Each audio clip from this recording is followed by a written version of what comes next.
Good morning, Oblivion. That made me laugh. Good joke. Way to, way to start the stream.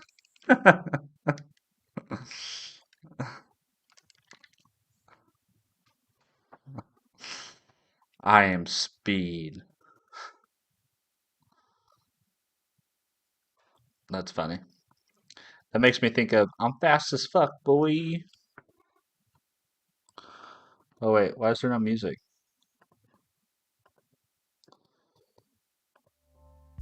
There we go.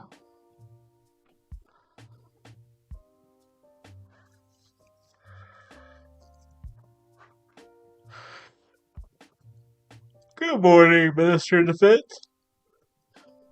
Excuse me, sorry, I yawned in the middle of that. Good morning, Minister of Defense. Oh, dude, you got to get that coffee order in. You got to get that coffee order in ASAP. ASAP.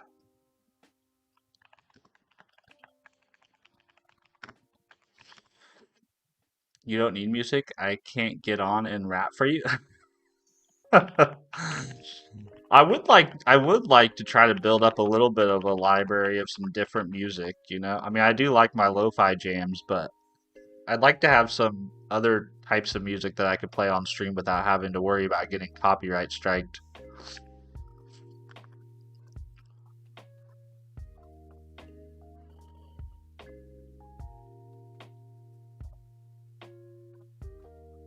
There we go. Oh my gosh, I just got here, got an ad, then proceeded to get 5 seconds of stream before getting another ad. That's lame. I'm sorry that Twitch is doing you like that. That's not cool. It's not cool, Twitch. It's not cool, Twitch. Not cool at all.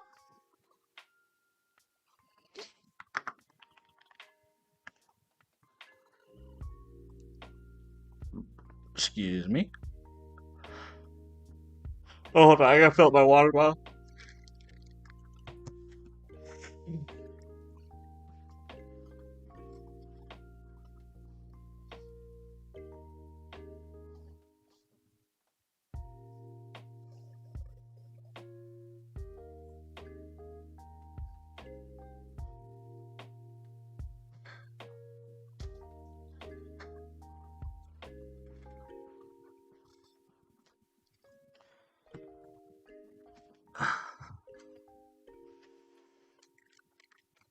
Alright, I'm back. Good morning, Red Spartan. Is your username a play on the old Red vs. Blue Halo skit? Is that where that comes from? Good morning, Pablo. Long time no see. How are you? Good to see you. Yeah, nice. Cool. Yeah, I loved that skit growing up. It was probably a little inappropriate for me given, let's see, when was it released? 2003, so I would have been I'd have been 10 years old. So it's probably a little edgy for me, but I loved Halo so much. Me and my friends were Halo obsessed growing up. Same. Nice. I love that. It's awesome to have shared cultural moments. Let's see. Rag. Which OS are you using? I'm just using Windows 11. It probably doesn't. Sometimes it's probably hard to tell because I crop the taskbar out of the stream just for additional room on the canvas in my broadcast software. But yeah, it's just Windows 11. Nothing special. Not so long, right? Well, not as long as the last time, but it's been a minute. It's good to see you. Hope you're doing well. Hope the work is going well. Hope the girlfriend's doing well. All the things. All the things. I've been good. Yeah, I've been good. No complaints. My son finished his basketball season. We're getting ready for spring break. I think spring break starts this Friday, I think is when spring break starts. Been writing a lot of code. I've been doing a lot of code off stream. I've been working on a custom convex integration for Aspire. I've been working on a source generator. Yesterday I started working on like a simple analytics site, but using Rust. Um, and then I've been obviously writing code on stream and stuff, but work's been pretty low key. I can't complain. I can't complain. You know, I realize some people probably are going through it right now with all this AI stuff, and for the most part, my work has been pretty chill.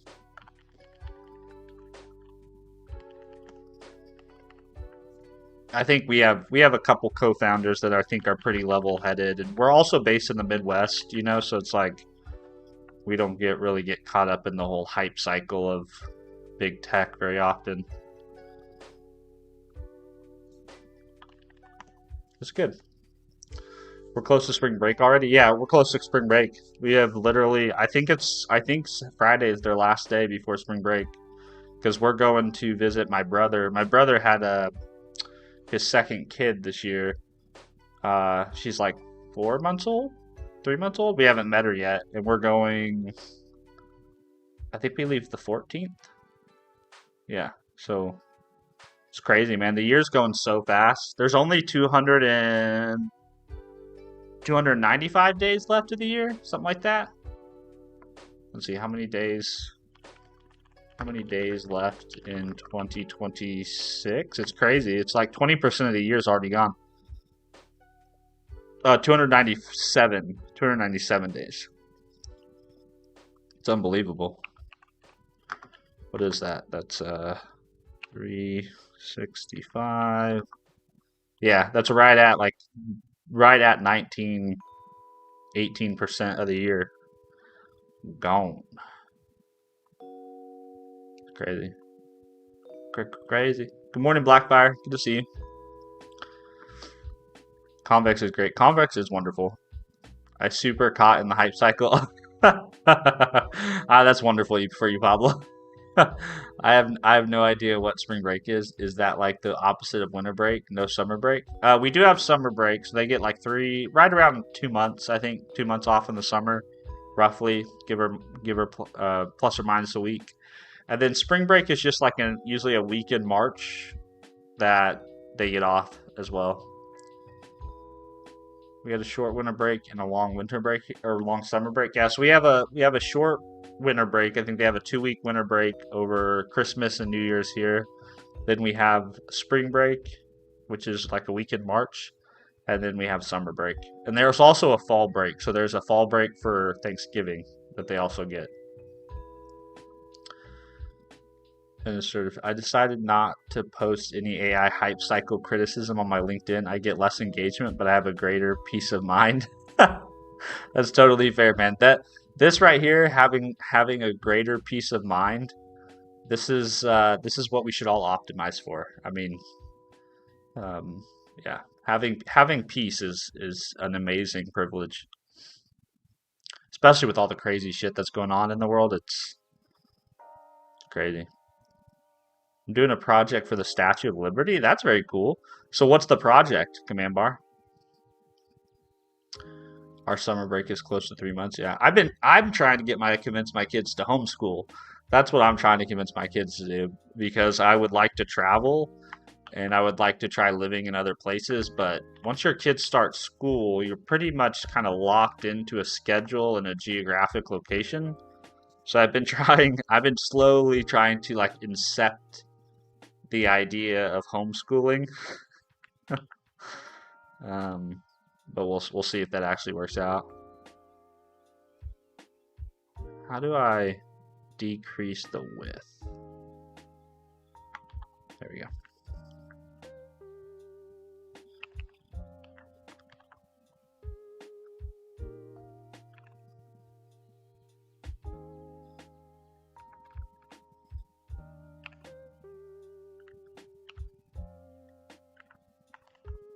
Oh no.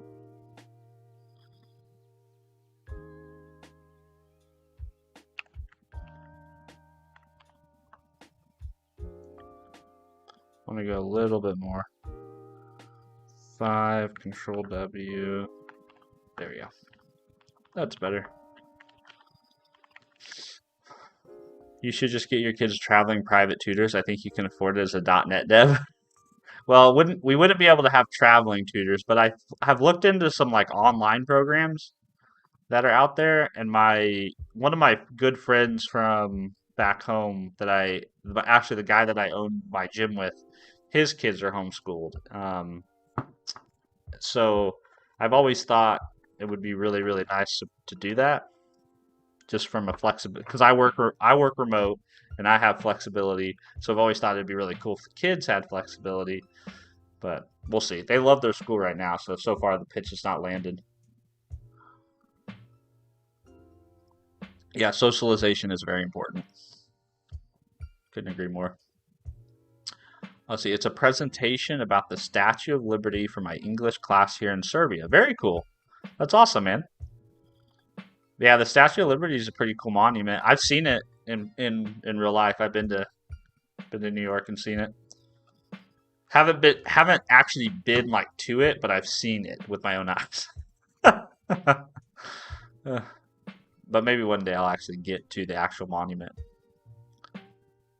There's so much of the world I haven't seen. It's crazy. What the hell? I just shrunk this.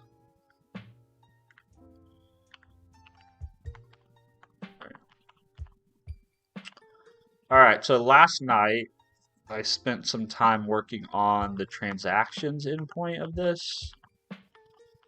Because if you guys remember from yesterday, we were working on showing a list of transactions on the front end.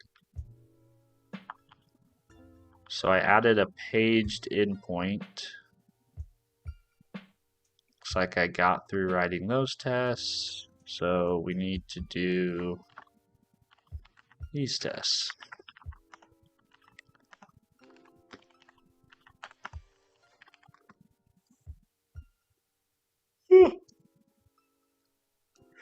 So we'll do API.execute async.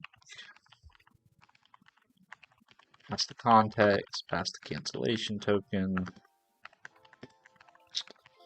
This will be an async method.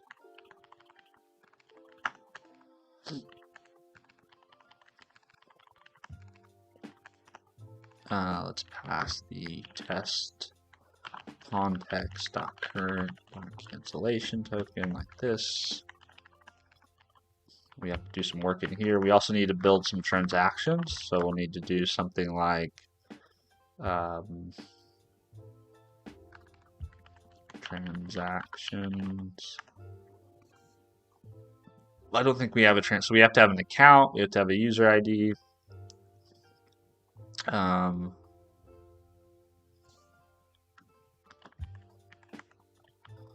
So this is where we should just say user builder dot create.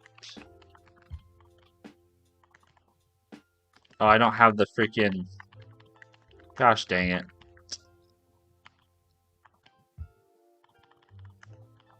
See, this is why future selves should always listen to past selves.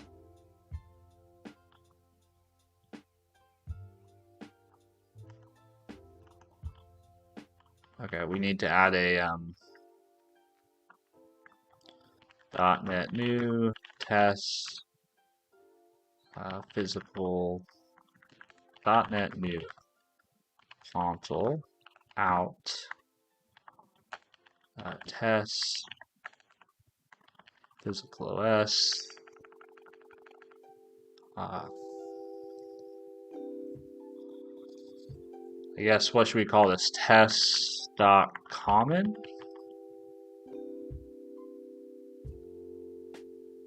And it's not a console, it's a class lib.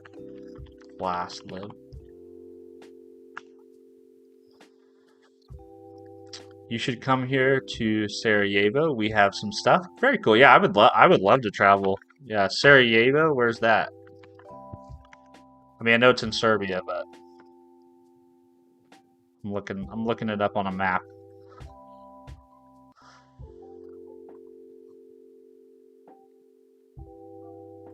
Oh yeah, that's really close to the Adriatic, huh? Do you ever go to the Adriatic? How far away is that? Is that like a long drive? It looks close on the map.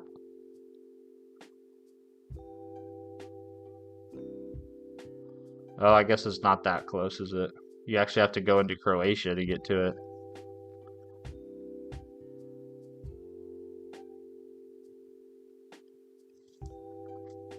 Yeah, I'd love to travel to places like that. Maybe one of these days. Maybe one of these days.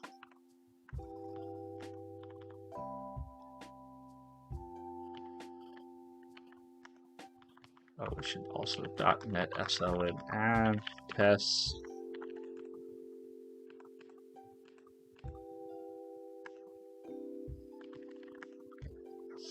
And then we have to do some movement of stuff. So we need to move basically everything that's in the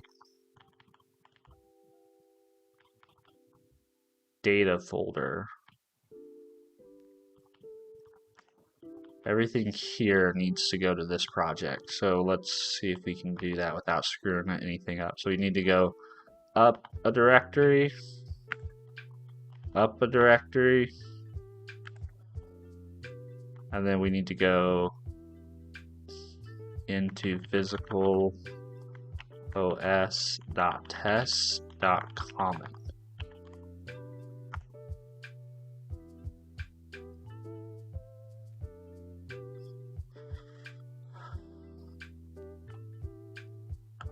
Alright, I'm gonna screw this up. I'm just gonna do this the old school way. Or the new school way? I don't know I don't know which way that would be called. New school, old school.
Okay.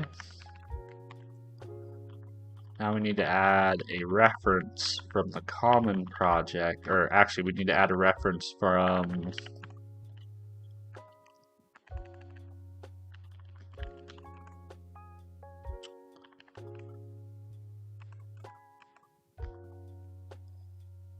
add reference test physical s.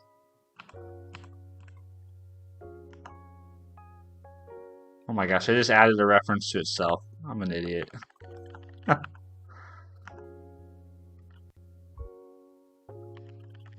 .NET remove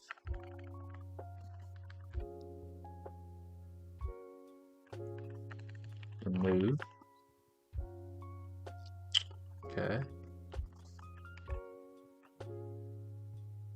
Oh, and we need to change the target type.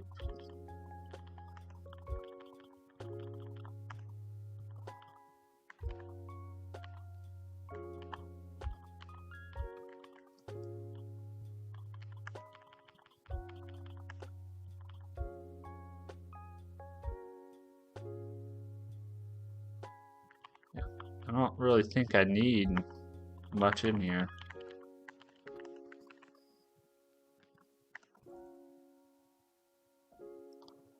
There we go. .NET build. There's a circular dependency in the target dependency graph involving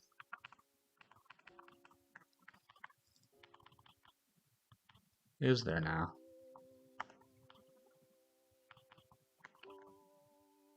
Oh yeah.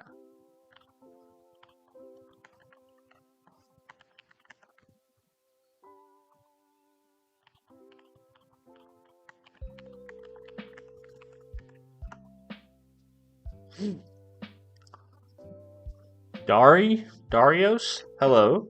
Good to see you. Ember Grizzly, good to see you as well. Hope you're doing good. Hope life is treating you well.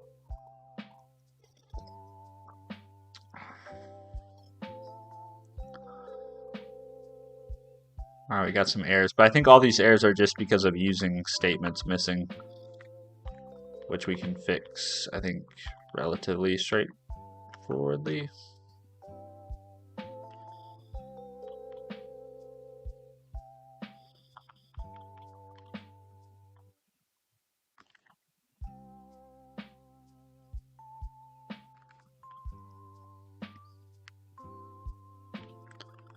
Did we So just we'll become do best friends?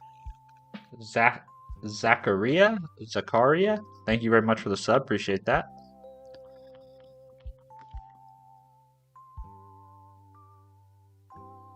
Why?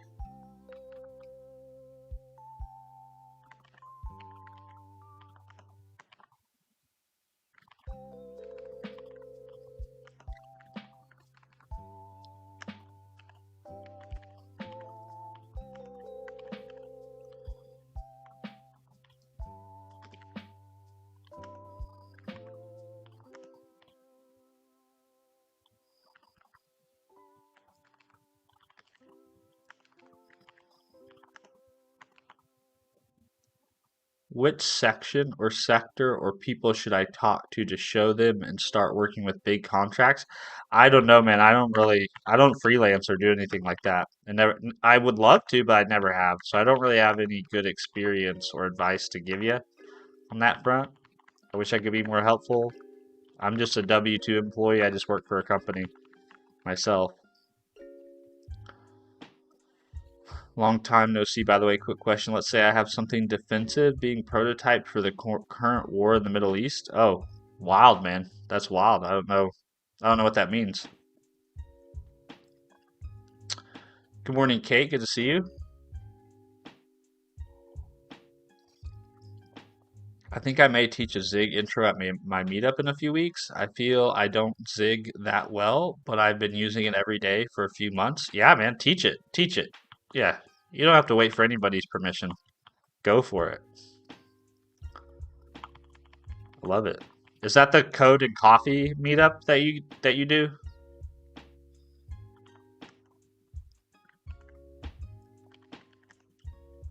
Now I know which sector to go to. I guess. I don't know. The way you said I'm preparing something defensive or I have something defensive being prototyped for the current war in the Middle East. That's very cryptic. I don't what are you saying you're developing like some type of armament or like what? Like I don't even I don't understand what's happening.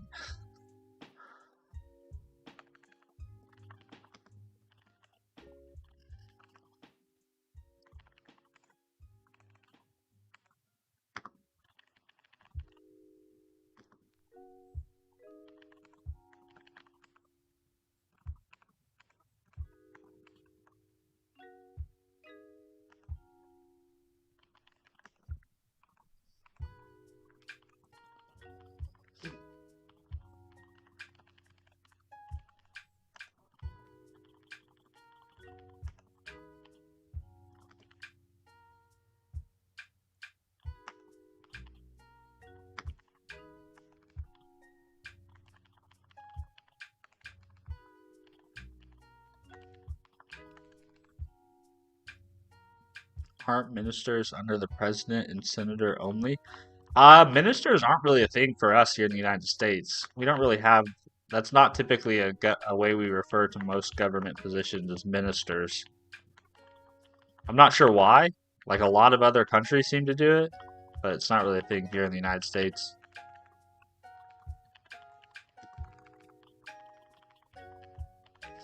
If you're under the effects of something, please share. Please disclose if you're intoxicated.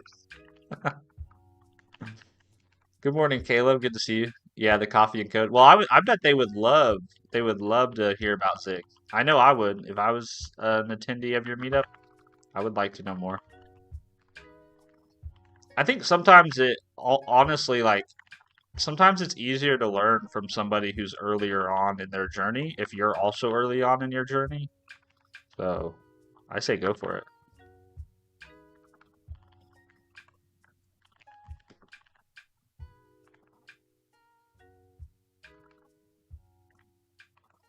Okay, I have a little bit of a dependency issue going on here.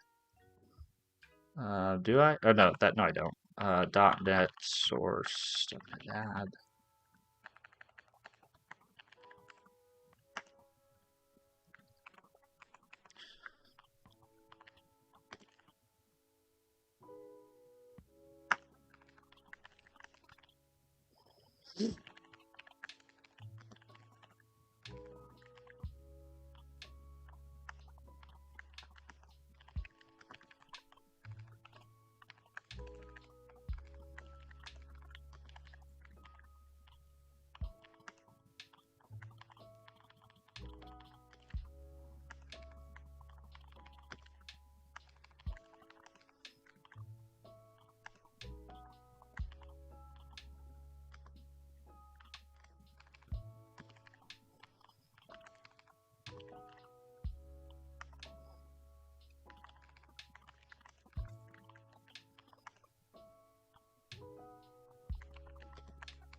All right, we're almost there. We're almost there. I should have done this the first time I wrote this code. I should have split it off into class library. Silly me. Silly me.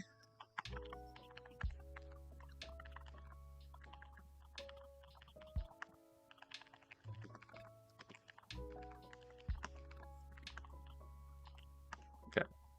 Now we're good. I thought we were good.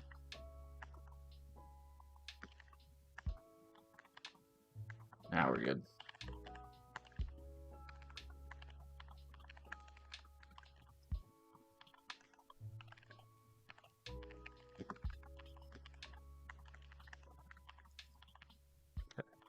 Then we can go back over here. And instead of doing that,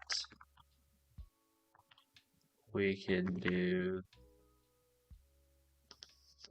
shoot.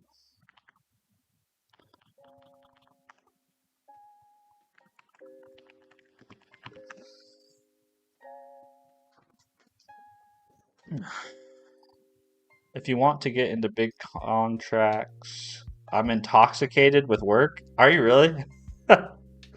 Is work really Did we just become best that friends? engaging? Bayonel, Bayonle, Bayonle, I think is how you say your name. Thank you for the sub. I appreciate it. Oh look, Kate's got some good advice for you on contracting. Thank you, Kate. That's so helpful. So kind. I've been at it for about 21 hours. Oh my gosh, you are intoxicated. Woo.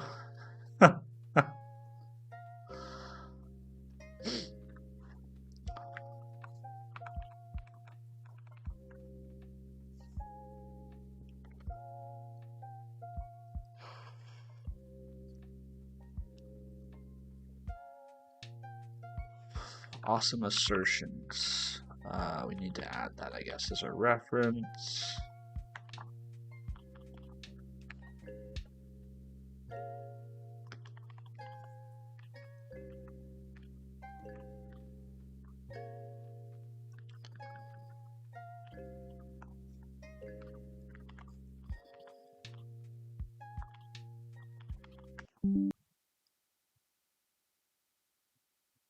What just happened?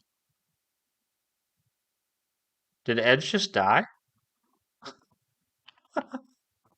Edge, that scared me. Edge, I think Edge just died on me. I have no idea why.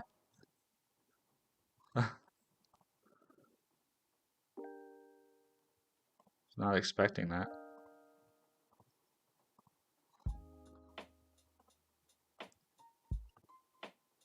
Crazy.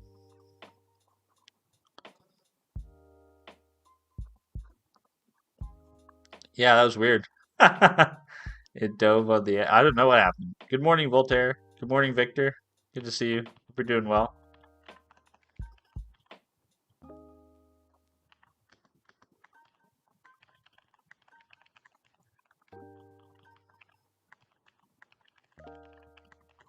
Scared me.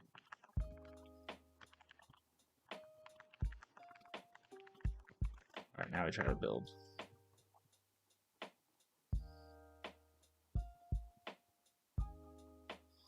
Let's see. If this is not a test project, reference XUnit v3 extensively. Okay.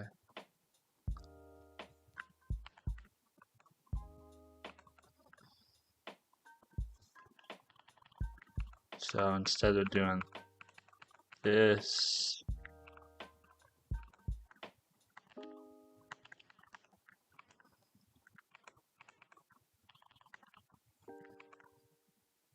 I'm gonna build.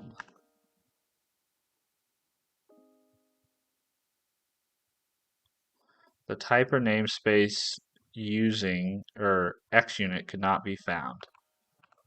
Okay, so then I have to go here and I need to add .NET add test infra, no, common package. Let's see, the term dot, oh, yep, I misspelled it.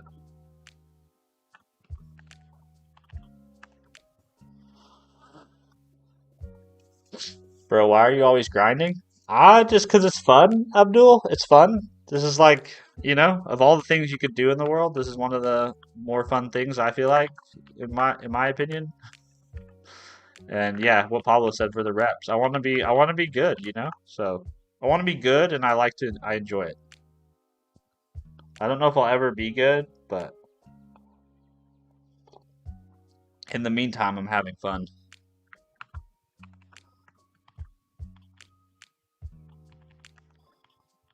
Now we should be able to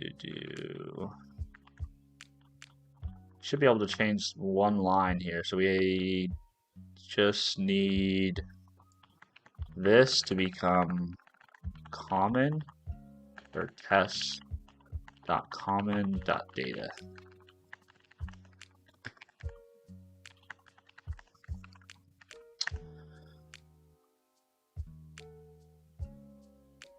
Steven, you are good, not could be good. I don't I don't know, man. I mean, when I see other developers, I'm always super, super impressed with their ability, you know?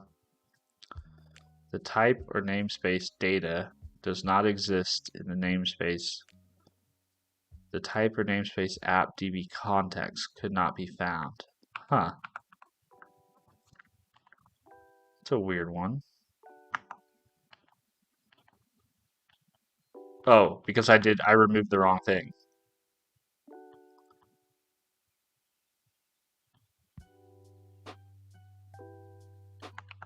Global using physical OS dot test dot common dot data.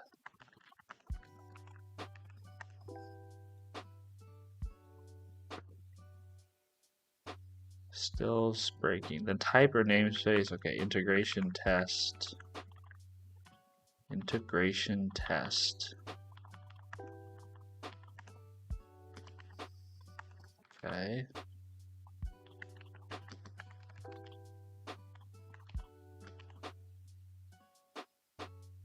User builder. Oh, yep. All those type. Dang it, man. All those types are internally sealed.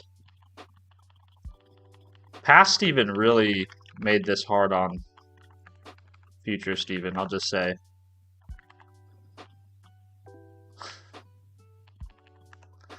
So we have to change the visibility of all these to public. Public.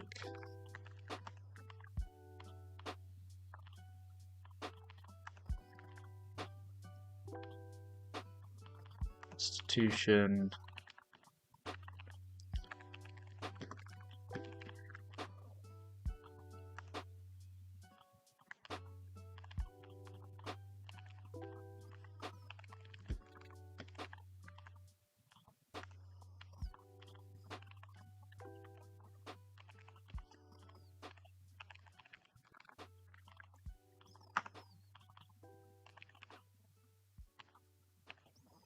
public. We're almost there.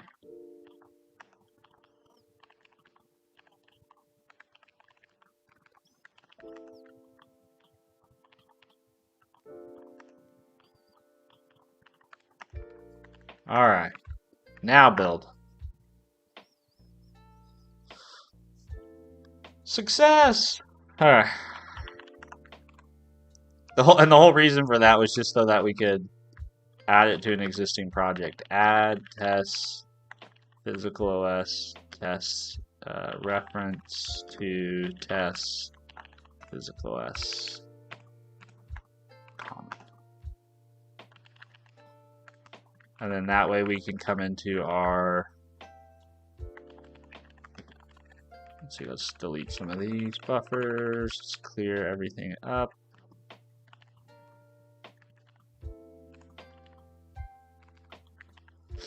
That was also, we could come into the API project. We could come here and we could do bar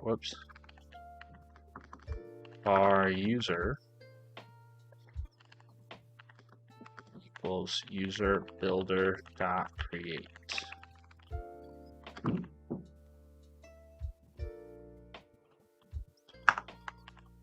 We can up at the top, pull that, put it to the global using. This. Come back to get tests. Jump down here. Okay. So we'll say with institution. And then we'll say static institution builder.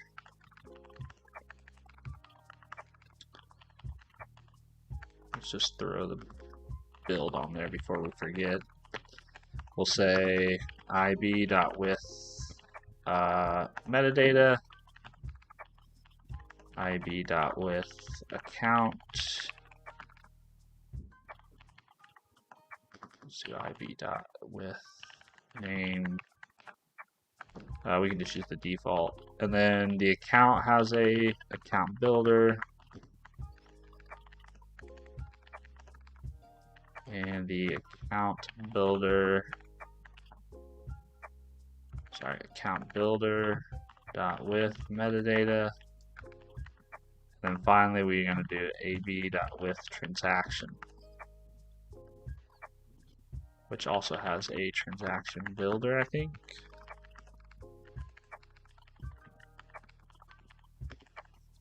Now, I think the nice thing about this is theoretically,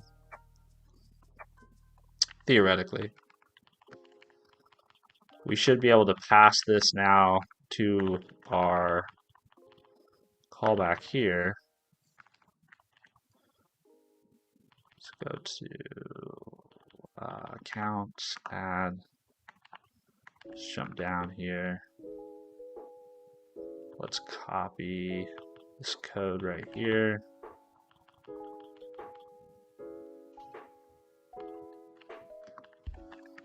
Jump back, paste that.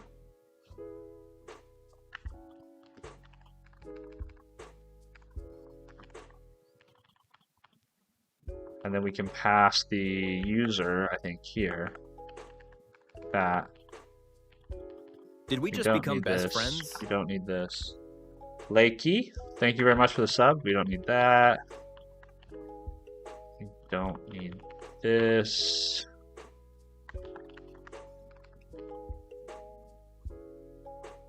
We don't need that.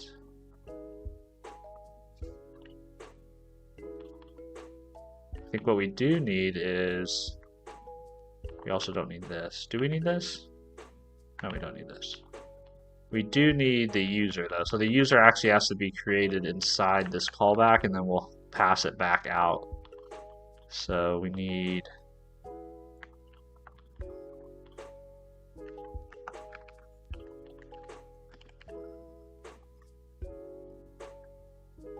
which means we can make this static. All right, so let me think about this for a second. So we have the user encryption key. So we generate an encrypted key. right? Then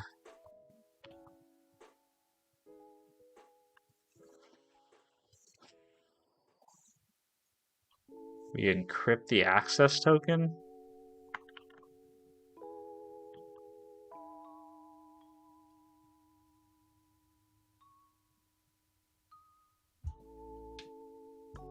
Oh, that's kind of interesting.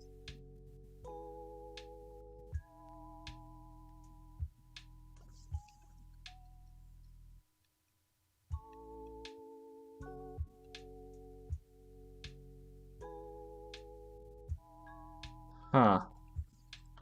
How's that going to work, Steven? You didn't think about that. So basically, well, I don't think it really matters for this test, but this access token really needs to be stored. If we did actually need this access token, it actually needs to be stored on the institution.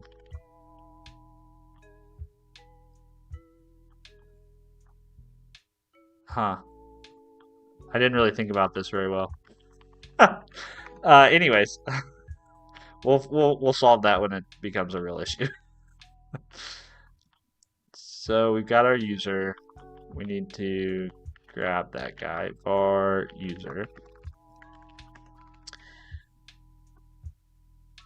And the whole reason we did this, what was the whole reason we did this? Oh, the whole reason we did this was so that we could create some test transactions.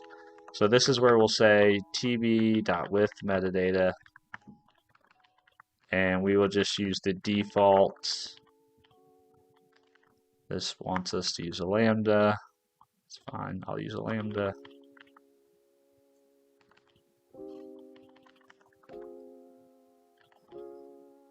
No, I don't want to use a lambda. I actually prefer it like that. So I'm going to turn off that rule. IDE 0053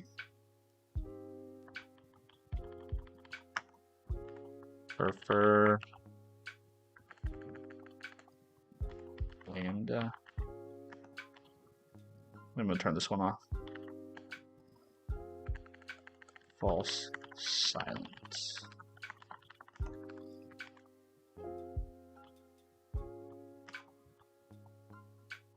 LSP restart omni sharp.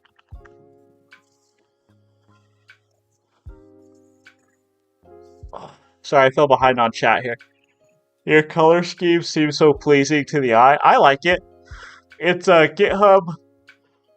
Excuse me. Yawning in the middle of question answering is not very polite. My color scheme is GitHub Dark Dim. GitHub Dark Dimmed is the color scheme I use. This one. But not the light one. That one. That's the one I use. I don't really get why internal is always the default. Must be a polymorphism thing. I think internal is good if you don't intend for other people to use the class outside of the package you're developing or the assembly you're developing. Oh, Weesh, what are you building? I'm currently working on some tests, but the project that I'm building is like a personal finance app. Constant improvement is the key. It is the key, Pablo. It is the key. I'm impressed with my own survival. We're not the same. I had to fight a spider trying to get some rest before work. Oh man, fighting a spider, that'll do it to you. That'll do you in.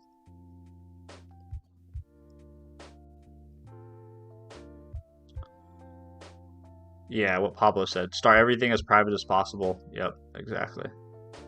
Yeah, because it's difficult to go back, right? If you have something unsealed to start with, it's difficult to seal it. Or if you make something public, it's difficult to make it internal, right? So start with defensive coding and then become more permissive as necessary.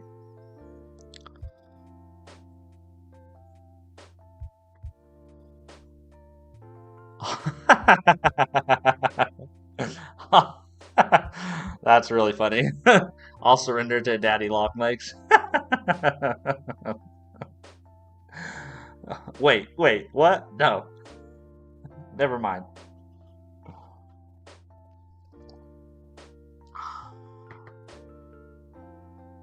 Also, that's 100% an OOP issue. Yes, it is. You're right. It is. It is. It 100% is. Which I was saying yesterday, Pablo. I don't think you were here, but I was saying yesterday that I've been listening to a lot of Casey Moratori content lately, and I feel very convicted because like he's always talking about like good programming versus bad programming. And whenever he describes the good programming or the bad programming, I'm always thinking, "Oh, yep, I do that. Yep, I do that. Yeah, I do. I do that too." So I don't want Casey Moratori to do a code review on anything that I've built. He would waylace to it.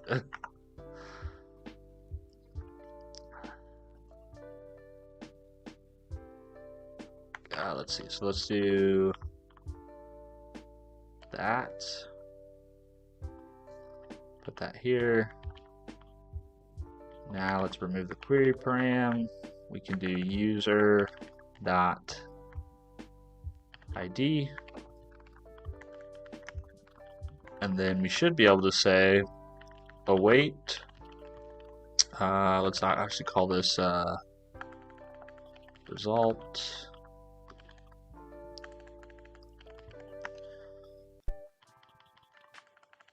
Or I guess we could do response, that's fine. Await response dot should dot be of JSON content type. And it should be of type paged response of type transaction DTO.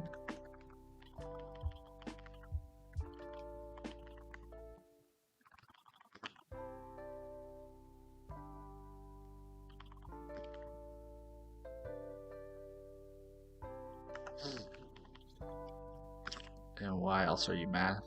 Oh, and there should be HTTP status code dot. Okay.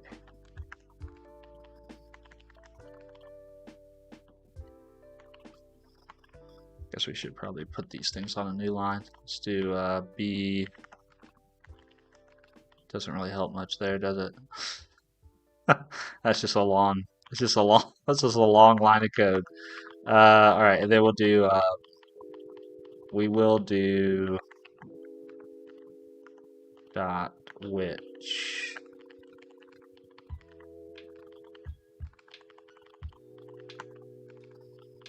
dot which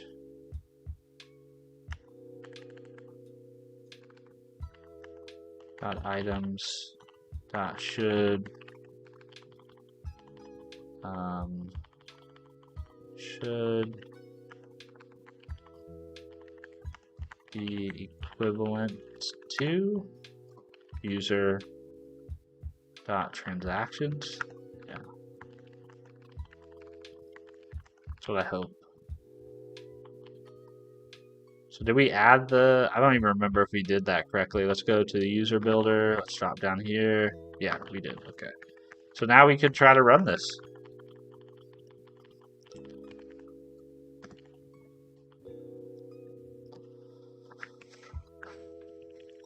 Test filter method, ignore the exit codes.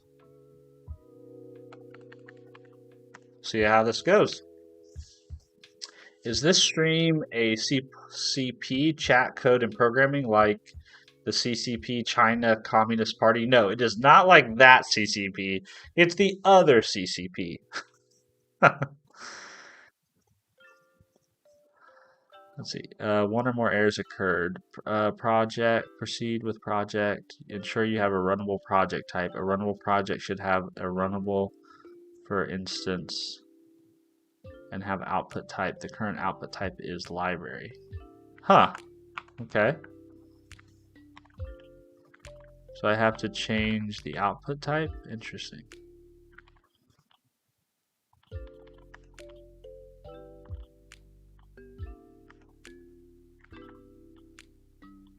I wonder why that is.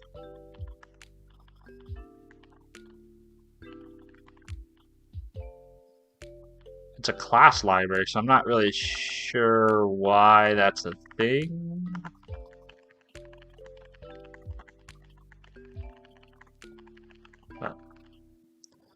I'm just going to listen to what the error says.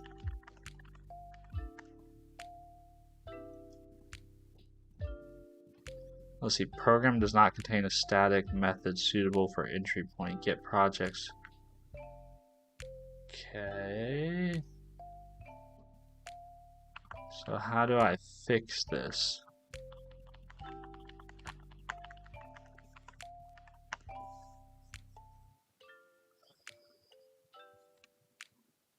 Okay, one or more errors occurred. Unable to proceed with project. Ensure you have a runnable project type. Okay, so how do we do class libraries in testing?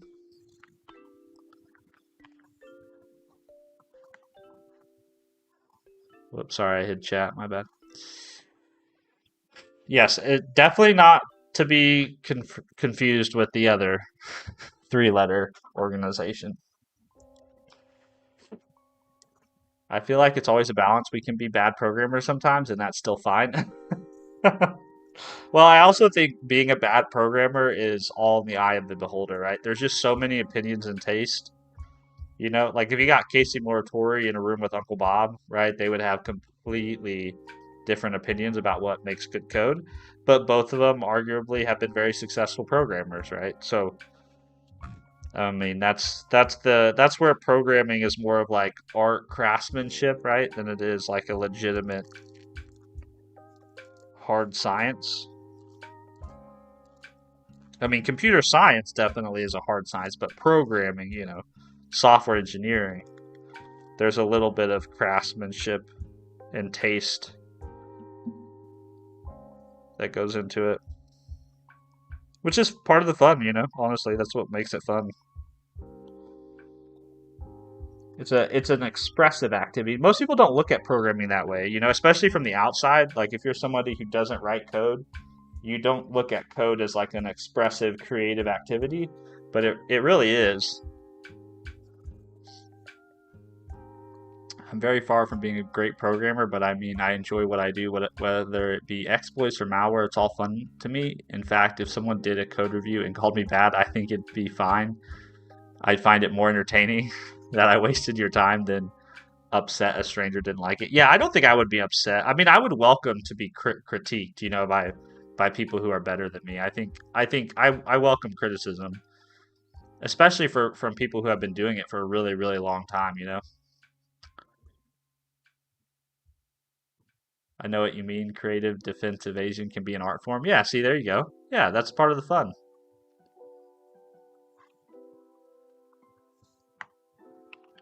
Okay, I need to figure out how to address this error. I've never seen this error before in my life. I think I'm seeing this error because I'm using the Microsoft testing platform. So let's see. Ensure a runnable project type. Class library. Ensure runnable project type.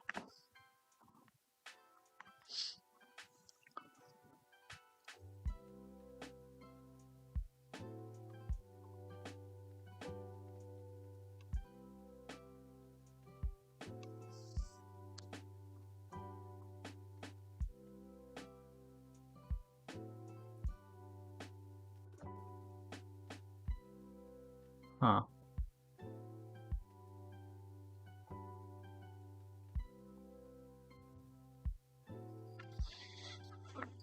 Hello, Orca. How are you doing?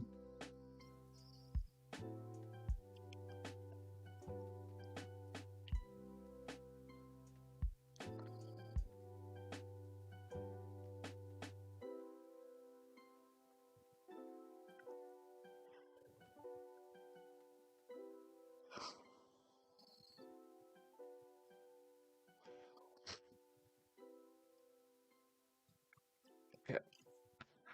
How do I fix this?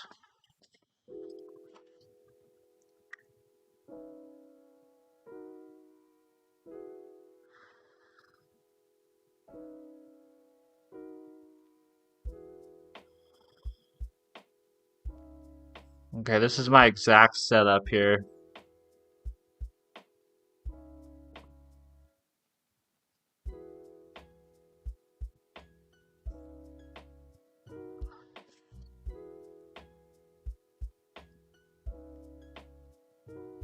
Long story short, if you have a library that has a dependency or dependency of, in my case, on MTP NuGet package, it tries to run this library. Is testing platform application. What is this? Attribute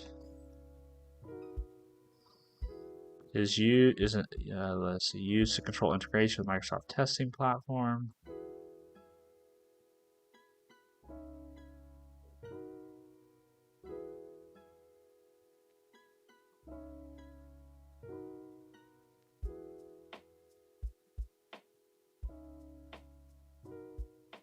Transitively reference. Why would it transitively reference though? That's the thing I don't understand. So it references, does not reference.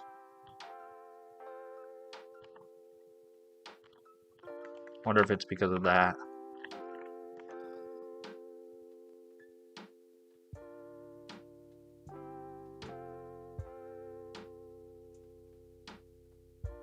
There we go. Yeah, so I think that library must have been setting that property.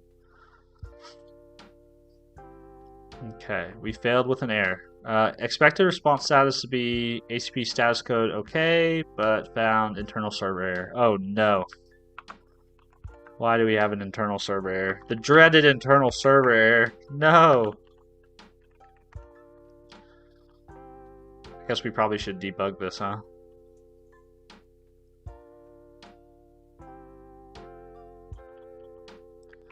We gotta open VS Code to do. I wonder,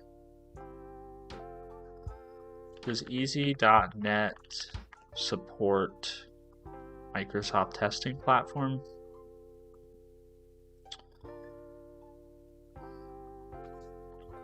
Microsoft.testing.platform. MTP shortcomings. Let's see, working document for missing functionality in MTP integration. When executing the command .NET test, select a project which is configured for MTP. I get the following error. Same happens when you specify the solution. My test project looks like this. I see what's going on. I'm currently struggling a little bit to figure out whether or not a test project is MTP or not. Can you test something for me?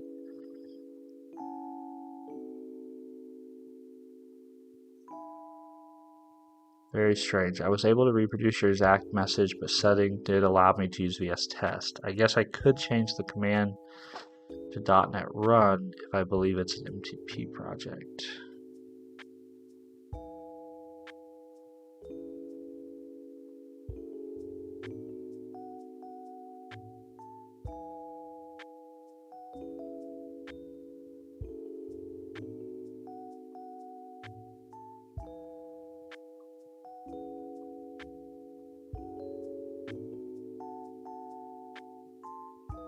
So how did they get it to work? If your global.json looks like the below, easy.net has no way of knowing .NET test solution and should become .NET test -- solution. I guess we need to expand the server logic here. So what did he change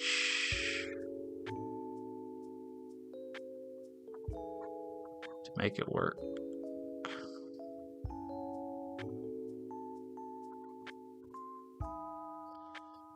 At least it's not a null pointer exception. Yeah, dude, null pointer exceptions. Ugh. Pain in the ass, huh? Pain in the ass.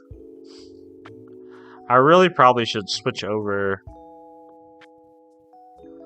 to this plugin. But I'm curious what he did at 792. He also referenced 275.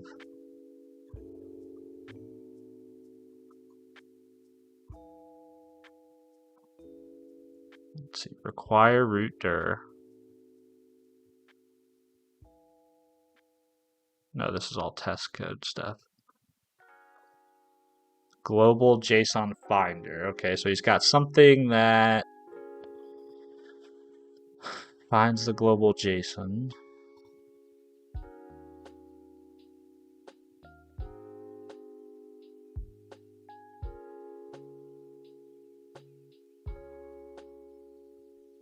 Huh.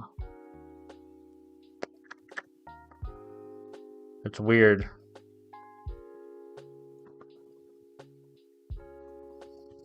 It's weird, but we'll just use VS Code. I don't know. Maybe I need to try switching to that plugin because I'd like to go back to being able to debug and run tests in NeoVim. But whenever I use this new testing platform, I can't do it because my setup doesn't allow it. So that's why I'm having to use VS Code all the time.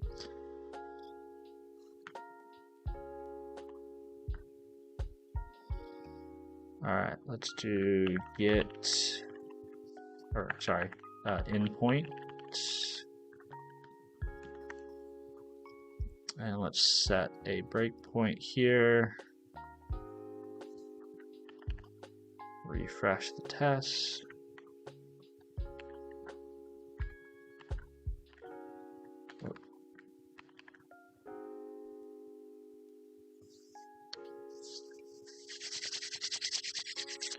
I think it's gonna be a good day. Famous last words. Did I just jinx us all?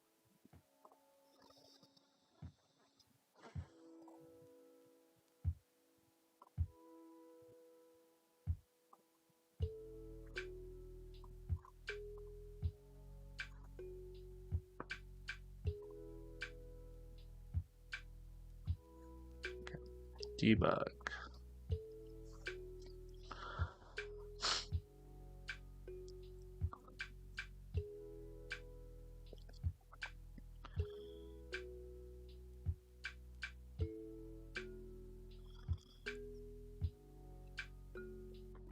Okay, we got over that. We got over that. Good deal.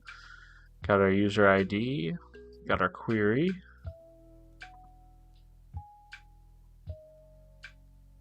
Okay, what's our exception here?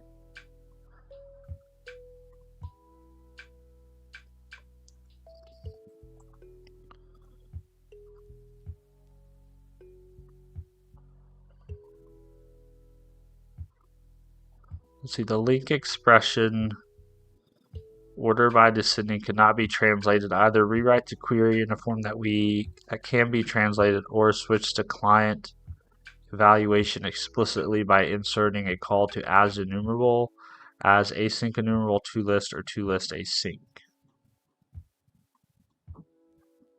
Okay.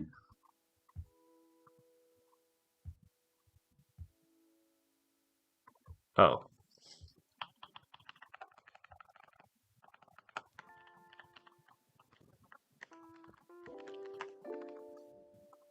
Is that why?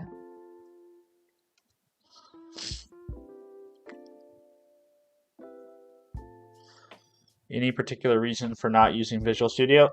Just usually Visual Studio feels like overkill to me, personally.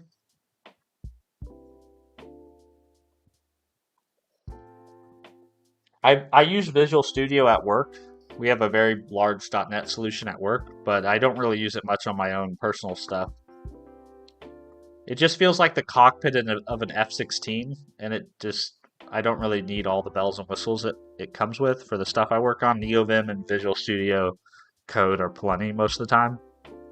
Unless I'm doing something with like a lot of concurrency and a lot of like multi-threaded call stacks that's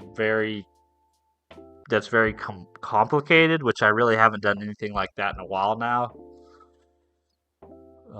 Probably since building that Discord bot back in back in 2025. It's been a while since I've had to really open it and use it outside of work. Also, Visual Studio streaming vertically is not going to work. Yeah, that's also another good point. That would actually be quite the challenge. Good morning, Ducky Dev. Good to see you. That would be pretty funny trying to watch someone squeeze a Visual Studio window into the tiny little vertical. Space. Visual Studio is so bloated. I don't know if it's bloated. The new one, I mean the new one is very nice. 2026 feels very nice. Um I mean there's just a lot in there. Like there's just a lot of functionality. I don't know if it's bloated. I think all the functionality that's there is is warranted being there. I think the vast majority of people just don't work on .NET solutions that are complex enough to ever have to go, very deep down the feature stack, you know? So I think it probably feels bloated to a lot of people, feels like there's a lot of unnecessary things, but I think if you're in a very big, large, complex code base that is a .NET solution, uh, it probably comes in handy a lot. Like they have the profile in there, you can view dump files and trace files, and you can do all kinds of different crazy things that I probably don't even know about. Not bloated at all. You're just not using it enough. I mean, basically, yeah. I mean, basically, the stuff's there for a reason. It's just, I think for some of us, we're not the target audience, and that's okay. We don't have to be the target audience all the time.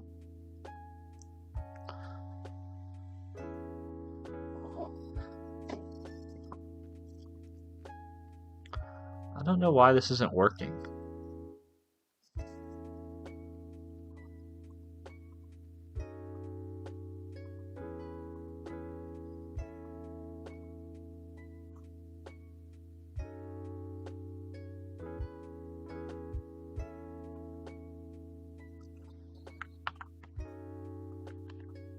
It's a big, scary exception, huh?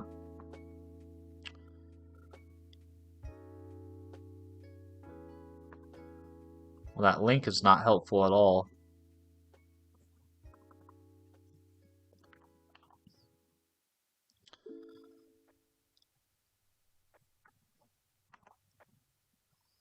Maybe it's the order by descending. Maybe that's screwing it up. Let's see. SQL entity framework. Order by descending.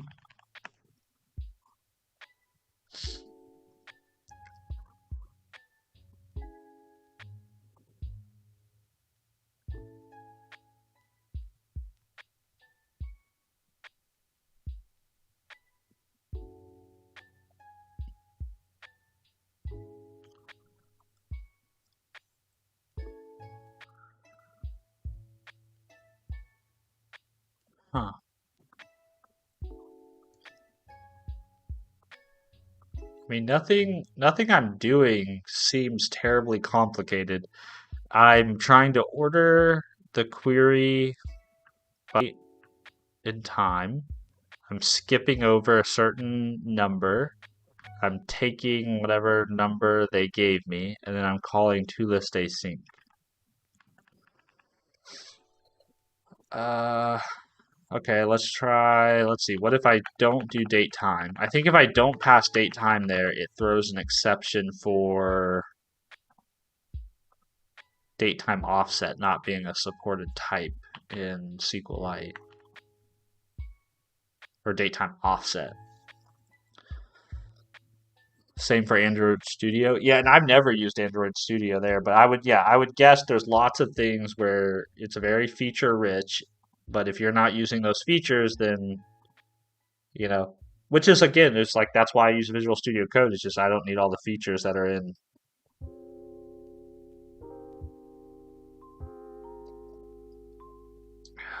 Okay, yeah. So I was doing the right thing there. So that's good to know. Now the question is why.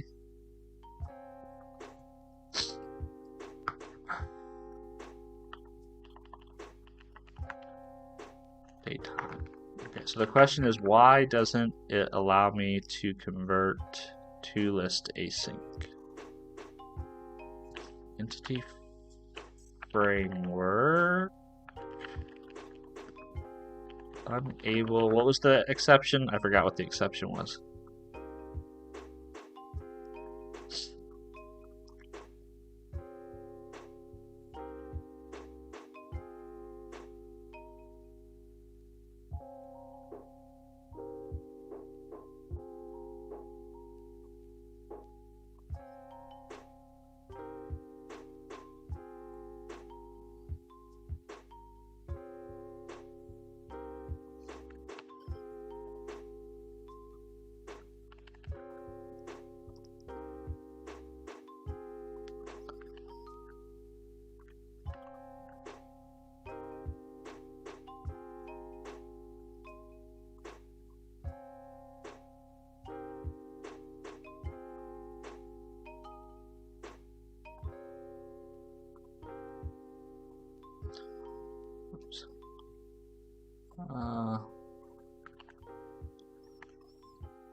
What?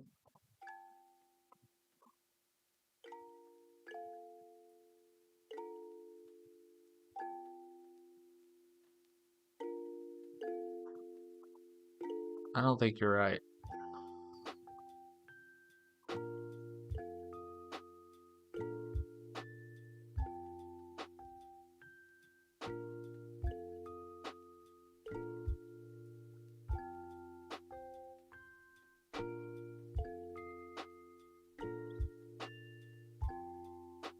Okay, let's start. Okay, let's do the whole, let's remove one thing at a time.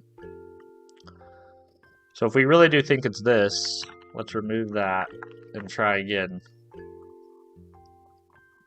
See what happens.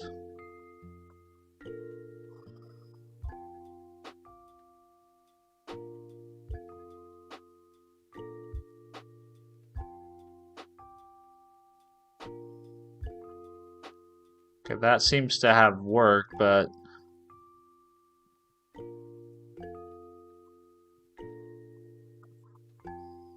I have a missing constructor issue.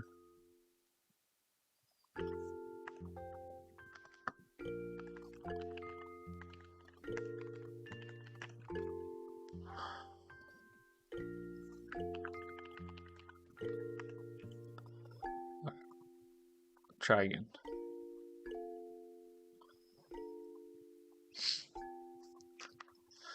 Rust plus Tari is insane. It's way better than Electron and Flutter apps. Nice. I think Oblivion is. See you, Voltaire. Have a good day. I think Oblivion is actually a fan of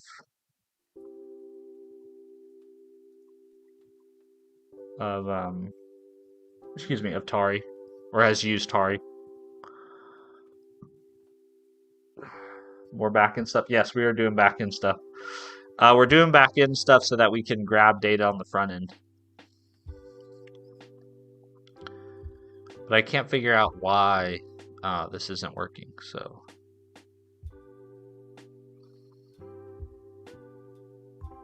I'm getting closer. There's definitely an issue with my query logic up here. I have to fix that, but I don't know what to do to fix it.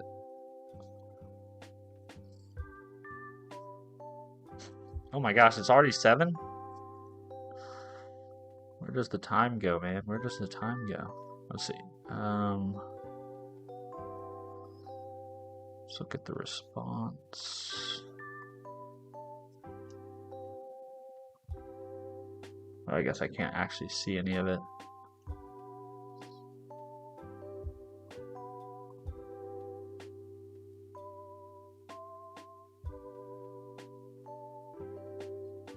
Okay, so we have all that properly filled out. That's good. Let's look at the transactions. Where is it?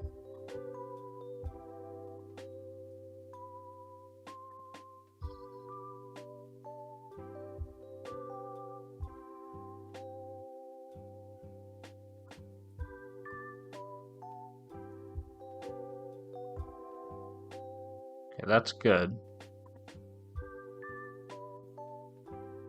Expectation has property user ID that the other object does not have. Has user that the other object does not have. Oh, yes. Yep. Okay. Yep, you're right. It doesn't. That's actually correct. That message is correct. So I'm comparing a domain object to the DTO, so that's not going to work. So what we need to do is we actually need to do user transactions. See you guys later. Don't be profan now. See you, Kate. Have a good day. I appreciate you. Thanks for hanging out with us. Good morning, Tyler. How far along are you on the project? I'm pretty far along. Yeah, I'm at the point where this is kind of the last piece of the puzzle before I deploy it and start testing it with some actual live data. There we go. Yeah, so we're really close. The last thing I wanted to add before I started testing it with live data is, or actually in production, is uh, being able to view the transactions, right? So I just want a page where I can see all the transactions that have actually been ingested. So that's what I'm working on adding right now. But then we should be able to switch gears and take a break from this and work on something else while I sort out any of the issues that might arise with my own financial data.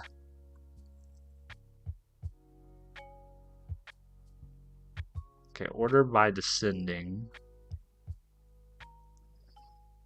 So I don't understand. We can't translate this.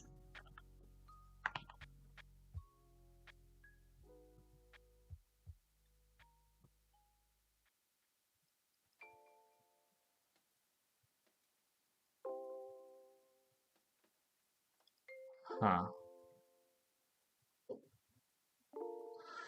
What's weird is I have a date time column in SQLite. Let's see, SQLite date time offset entity framework sort.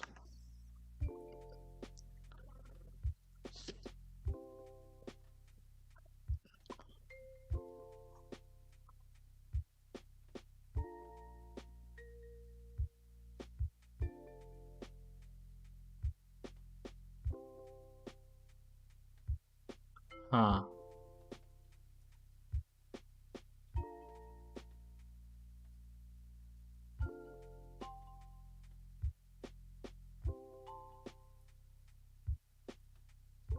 So it's interesting. Why does so if you can't do that, why did entity framework let me model the type with a date time offset property?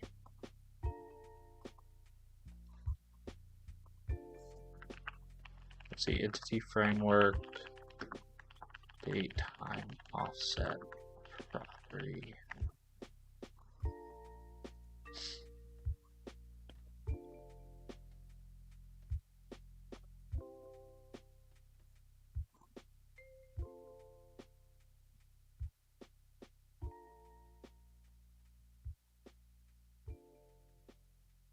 Huh.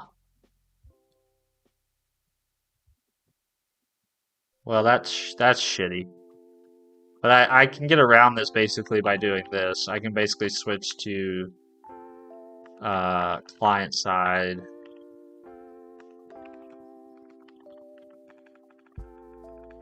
Right, I can do as async enumerable, order by descending.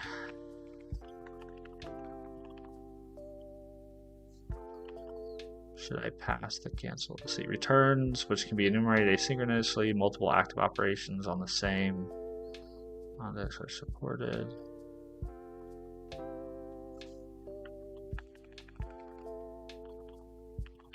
Okay. So let's try that. I mean, at most, we're only ever going to have to sort 1,000 items, so it's probably fine.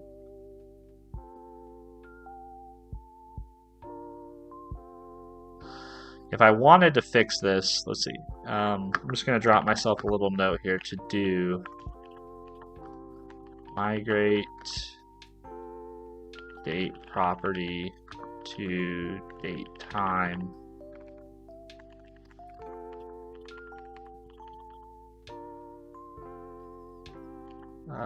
Actually, let's do that up here. Migrate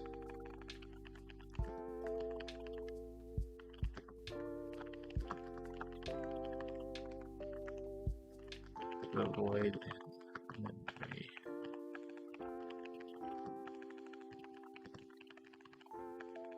Really should be something the database can do for us. We shouldn't have to do that in our application.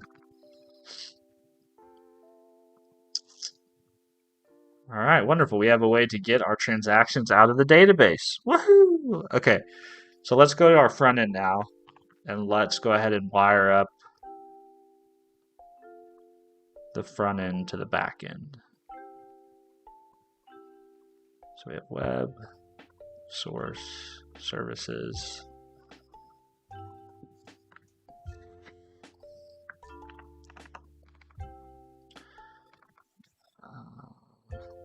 Oh, whoops, I can actually get out of Visual Studio. Excuse me.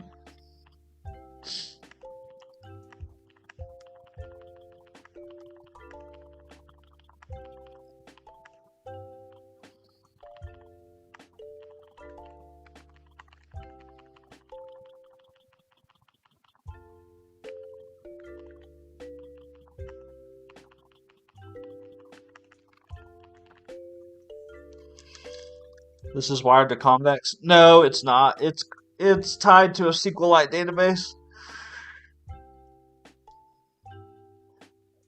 This coffee's hitting today? My coffee's pretty good.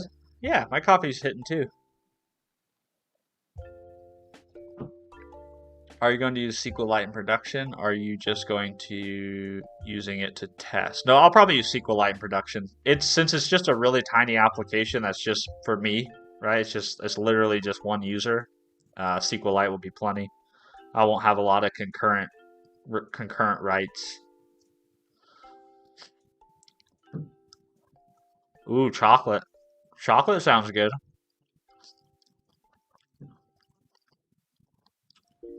Will you show your financial data on stream? No. The nice thing about Plaid is they do have a sandbox environment. So we have all the fake data from the sandbox environment. But the thing I want to test in... I know I'm saying this sounds silly. But the thing I want to test in production is with my own bank account, how often am I having to call the Plaid API? Because I want to figure what roughly am I going to be on the hook for expense-wise for the Plaid service on a monthly basis. So my plan is to deploy this out to production, connect it to my most used bank account, let those transactions flow in for about 30 days, and see what's the API usage look like for that 30-day period to figure out, what's roughly the cost going to be. Because I still don't know, obviously. So we'll see. Convex on the front end is so good. Convex is awesome. Damn, you're only using the app for yourself. You're not going to hook a brother up. I mean, you could use it, but you'd have to set up your own Plaid account. Any suggestion for a first project in C#? I already know Java, but want to dive into C# for a few months. So I would probably start with either a web API or a console app. Those are probably... Now, exactly what you would build with those, I'm not sure. But those are the two projects I would probably start with.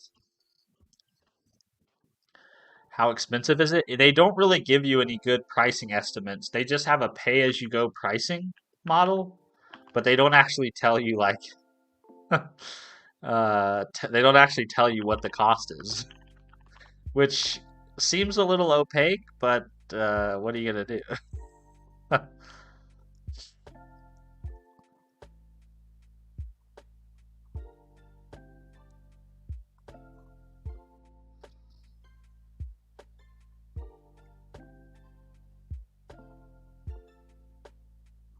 Let me see if I can. Let me see if they have any information about it on the dashboard. Plaid dashboard. What are you gonna do?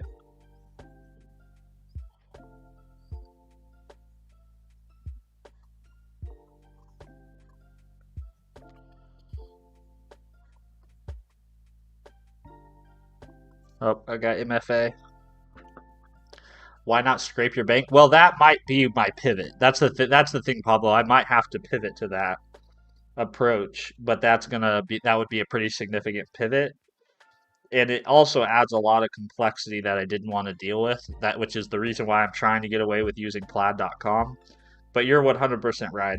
If the cost is too much, then I'll go back to Pivot. Uh, well, actually, what I'll probably do is so the tool that I use right now is called YNAB, and they do have an API. So worst case scenario, I could probably leverage their API, but I think the last time I looked at their API, they don't actually have transaction endpoints. They have account endpoints, but you can't actually get the transactions. You can get the categories. Oh, there we go. So they do have transactions. So worst case scenario, we might use this.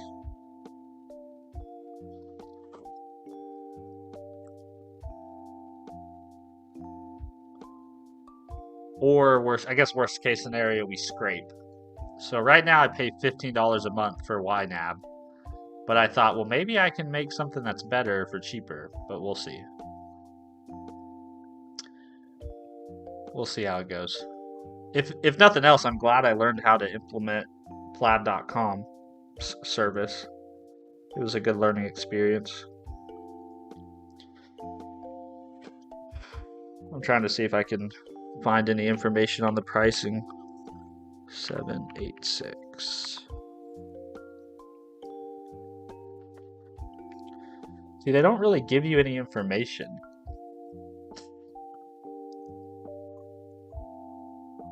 Not sure why.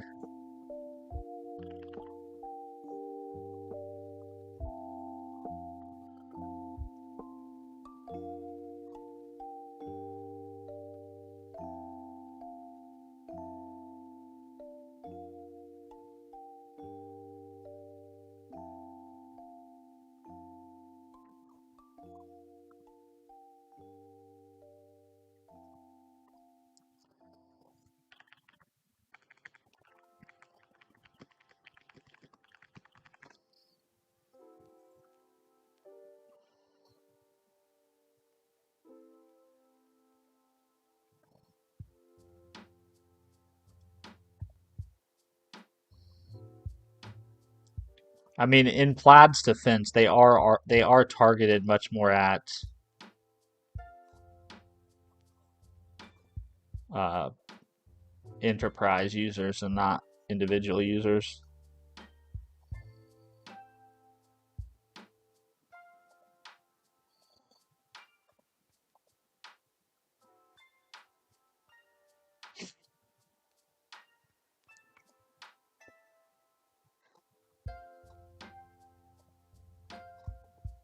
Okay, here we go. I found it. Here are the contract rates. You have transactions 30 cents per connected account per month.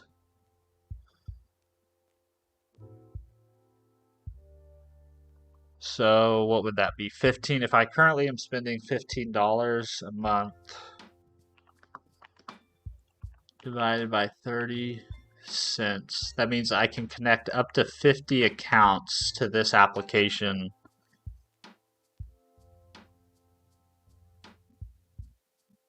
And I definitely am under 50 accounts.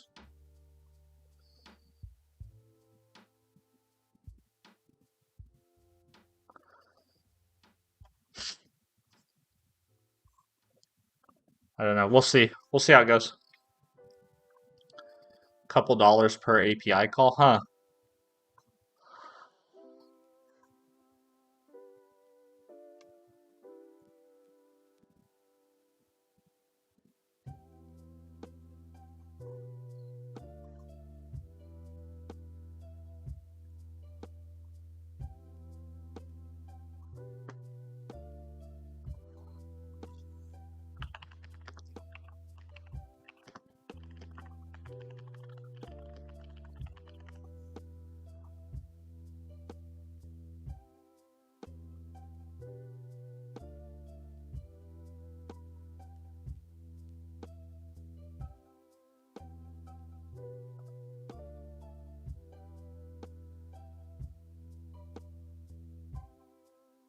I don't know. It's worth to me experimenting with it. If we have to pivot, we'll pivot, and that's okay.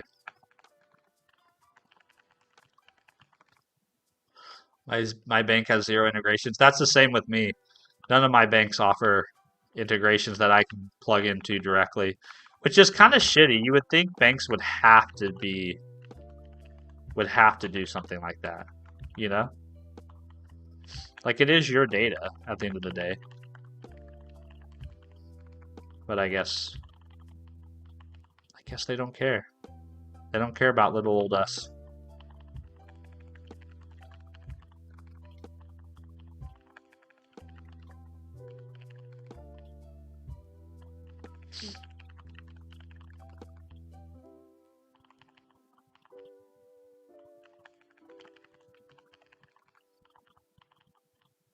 We need to import this. Let's move this type down to the bottom of the file. Here. Rename this to buy transaction service. Clear that out. Import this guy. Transaction service.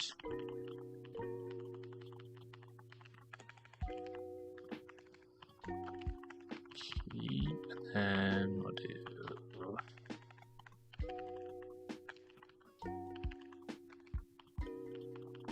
Did we just become best friends?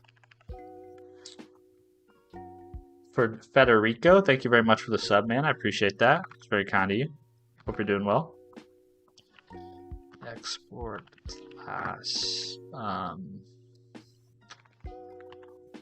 Let's see. Auth service. Yep.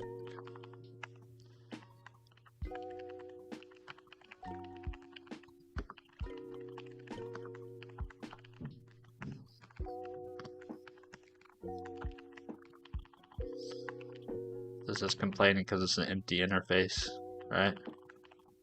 Yeah. Let's see. We'll do constructor. It should take a client and type by client.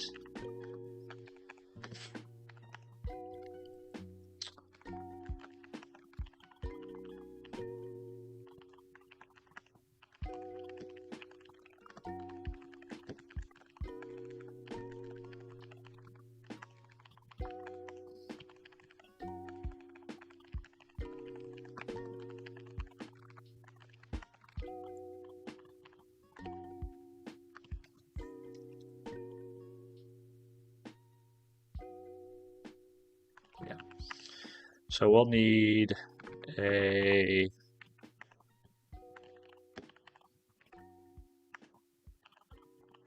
let's do get. Yeah, I'll just do get and page number. Just gonna do number and page size, which is a number. Import this, and then the result is going to be a page of transaction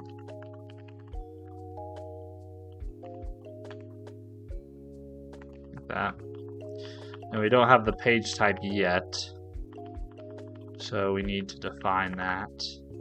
Export type page equals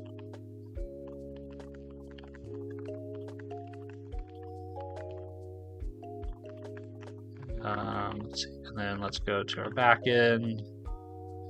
Let's get the page. I don't know why I always do that. I should just search for stuff. Page response.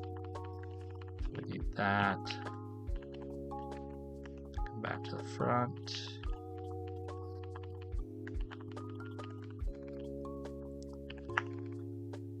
So we need a page number, which is going to be a number. We need a page size, which is going to be a number.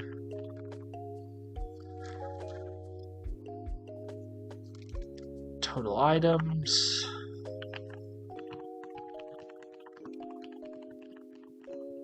Total pages. And lastly, items, which is going to be a T that. And then we've got that guy's happy. Now we just need to implement it. So we'll do implement. We do not want it to look like this. We want it to be an async function.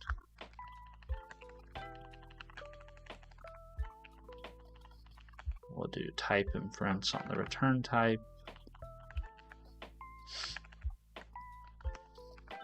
Okay.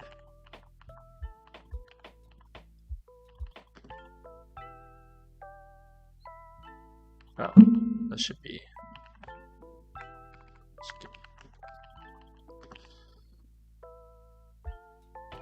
Alrighty. Now we got to add our endpoints. So just follow the same pattern we got back here.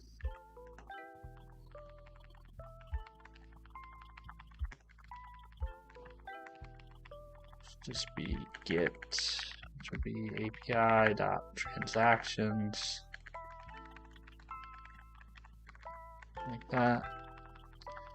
And then we need to do our logic here. So we'll try catch it. If we do get an error, console.log, console.error.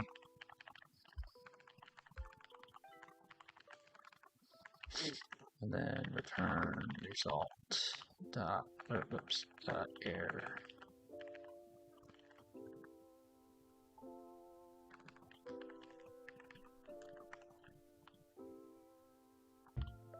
Yeah.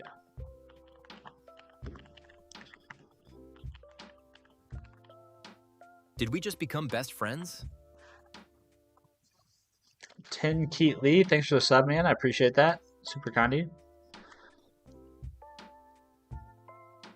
Have you used buffering at all? I'm not sure I get why I should buffer things. Seems like a performance optimization for large data operations. Yeah, for sure.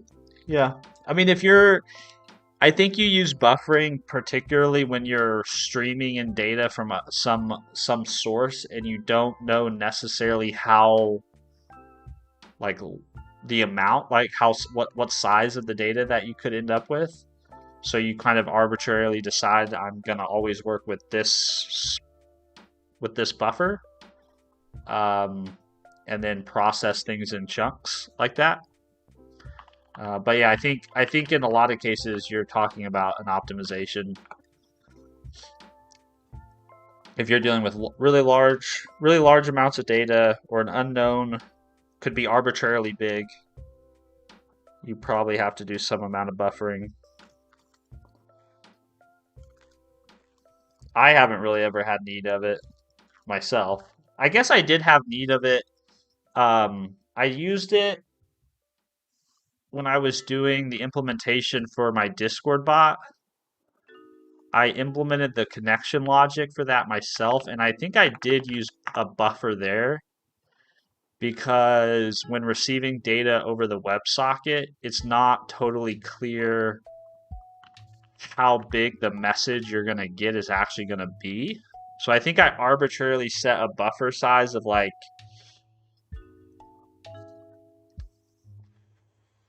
I forget exactly what it was. Let me see.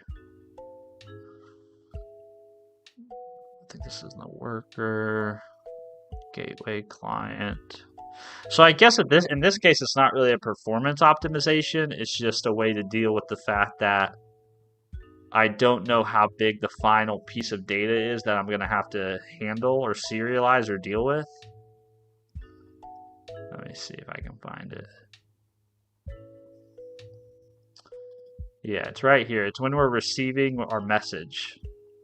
So I've got this message buffer that's about 8,000 bytes big. And then I basically, as I receive messages, I deserialize and write them to that buffer. And then over time, process it.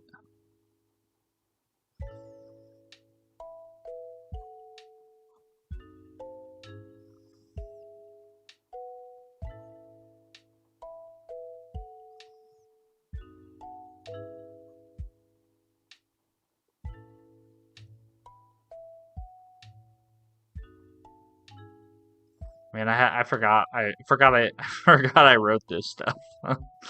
So what am I doing? Yeah, I get a message of that particular size. Then I write it to the memory stream. And I think the memory stream is where I'm collecting all of the.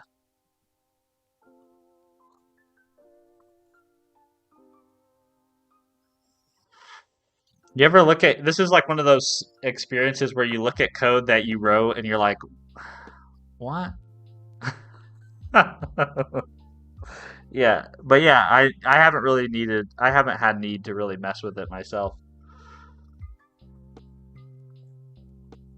Probably if you're like parsing HTTP requests, I'm guessing you're gonna use a buffer. You know, anything where you're like ingesting data over the wire, but you're not really sure. I'm sure chat has thoughts too. Is this a Discord bot or a chat bot for streams? It's a Discord bot. So it started as a Discord bot, but now we use it for other things. So it started as a hold on, where'd it go? I lost it. It started as a Discord bot, but now we also use it for notifying the Discord from YouTube notifications. So we could really extend it to do whatever we want. But yeah, it originally started as a Discord bot. Like we added this webhook project. This webhook project supports YouTube notifications. So like whenever I post a video whenever I post a video or go live or whatever, YouTube sends a notification to this application, and then I can do things with those notifications. And one of the things right now I do with it is I post into the Discord. Yeah, but we could do all kinds of. We could really extend it as much as we want. I need to revisit it. The one thing I want to do is I want to hook it up to an LLM,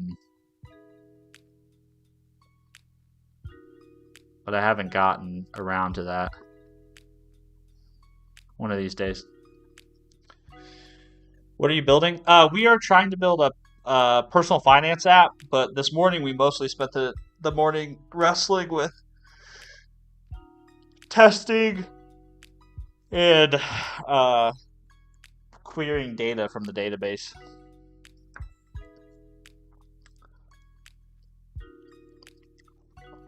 Buffering is needed for cache efficiency for sure. This is the type of code I write every day. Nice.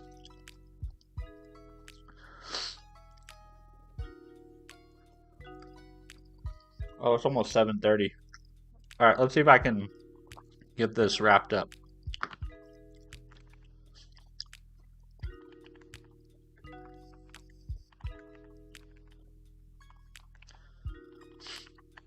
Let's see, we'll do new error. I'm just going to do generic for now. Failed to retrieve transactions. And then let's do const request. Const request equals new client request. And then this will be this dot endpoint dot get. Yeah, and then we'll say const response equals await this dot client dot get request. What does this return? Okay, and then we'll say if response dot okay equals false. We'll just return the same thing we're returning down here for now, and then otherwise we'll say const data equals await response.json, and then we'll return the data as a page of transaction. Let's see, page number and page size aren't used. This doesn't have like query, does it? It does have headers.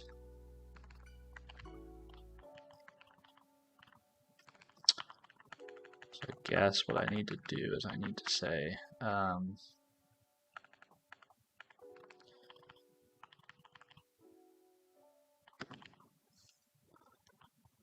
let's see, get client request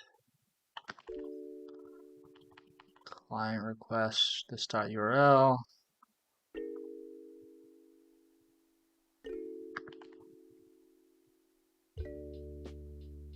body cache credentials method. So I guess I have to build this one myself. So let's do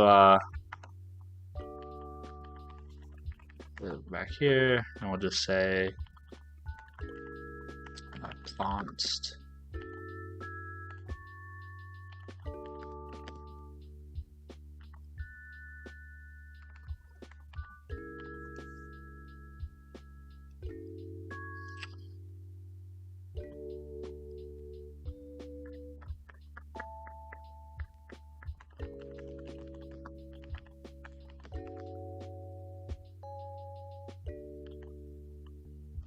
I hate building query strings like this. Let's see. What's the best way to build query string for URL in the browser? There's got to be like, isn't there a type for doing this? Like new query, search params. That's what I'm looking for.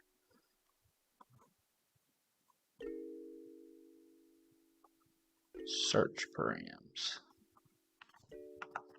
So const URL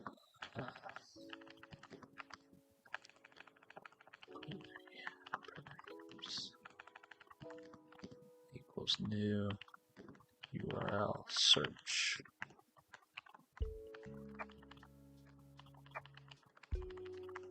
Page number.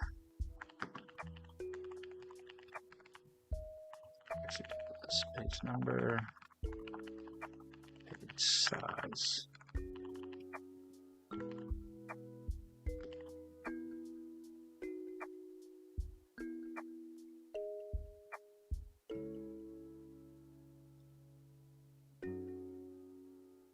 Why can't I do that?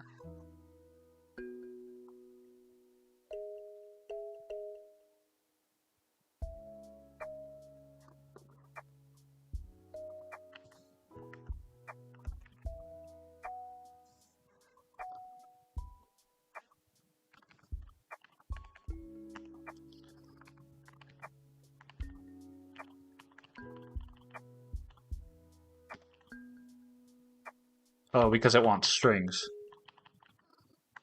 Okay.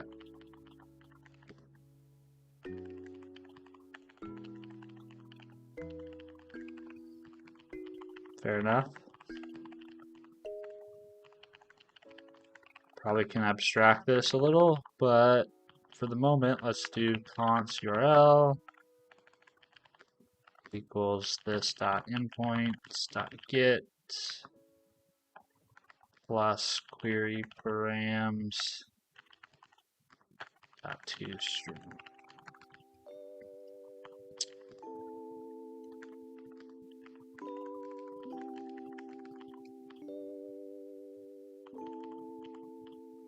I'm also going to do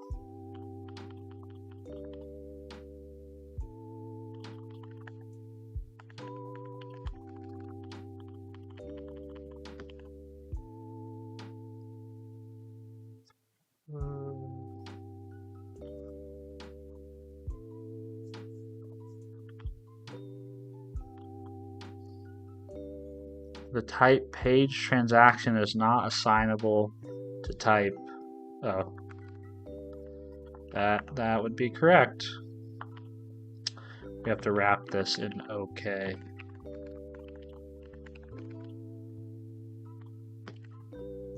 There we go. There was something else. What was the other thing?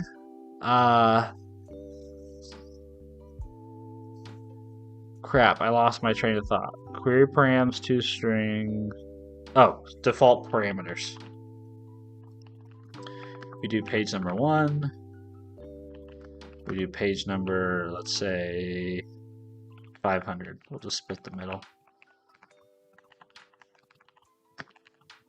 Okay. And then we can register all of this with our app. So we're going to say app.provide transaction service factory key. Like this.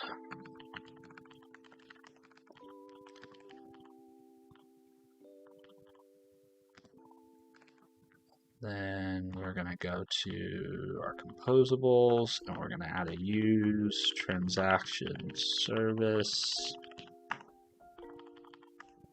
which is going to be very similar to this guy.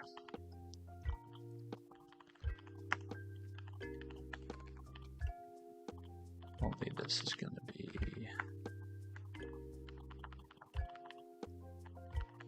use transaction service.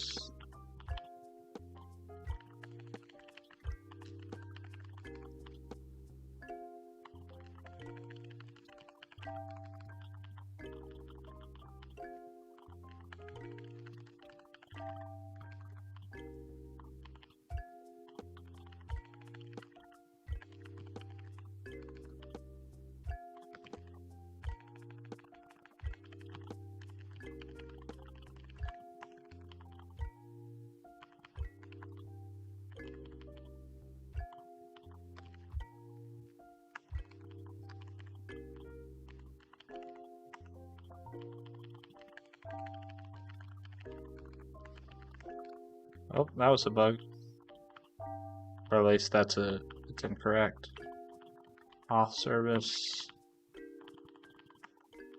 Oh no, never mind. Okay, use transaction service. And then we've got our refresh token being set. Everything looks good there. So we'll go back to our transactions page.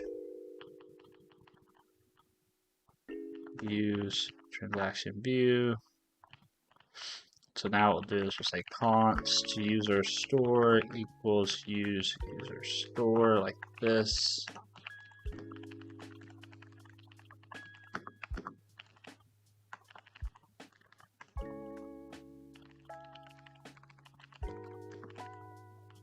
And then we can say, what is it, on mounted, right? It's on mounted.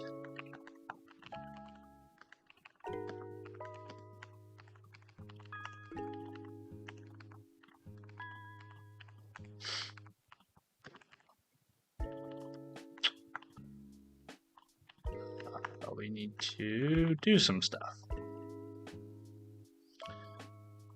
So this is going to be not that. Not this. Empty. Move this to the top. We'll say const results equals await transaction service get. We gotta make these optional.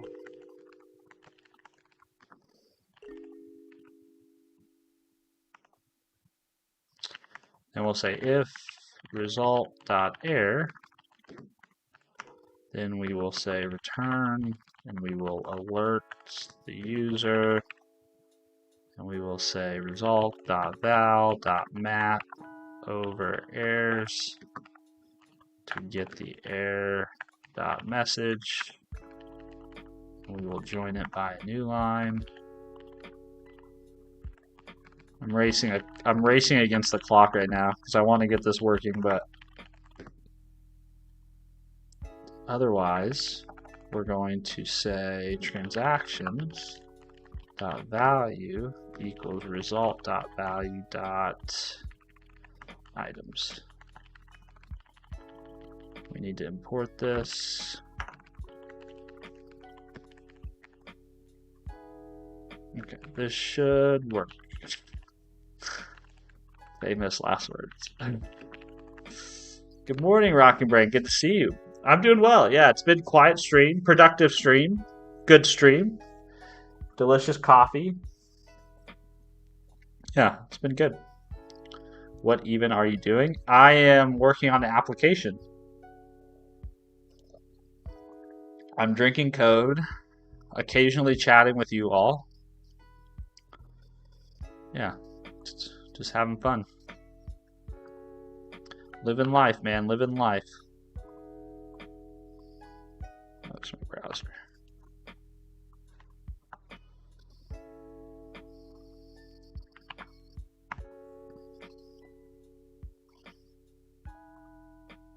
Give the web project a minute. There we go.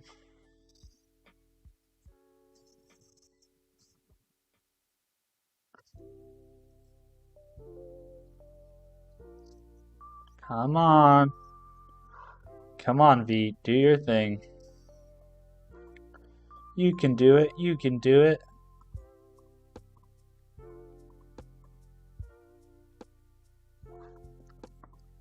God, that took a long time. Alright, that all still works. Now, what about transactions? Woohoo! Okay, cool. It works. Awesome. If we expect the browser console here.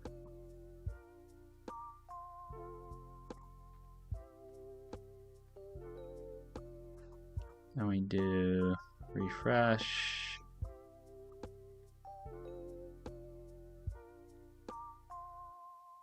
I don't see the call. There we go. So there's all our transaction data.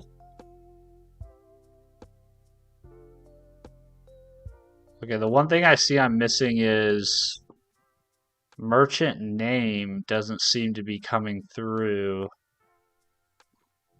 And I don't know why. Did we just become best friends?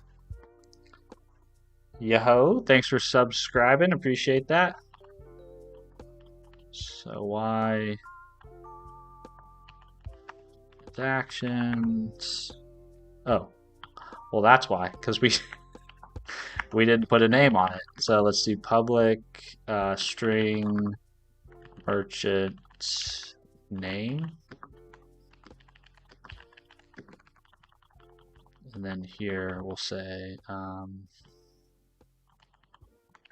equals string.empty. And then we'll do merchant name equals like that.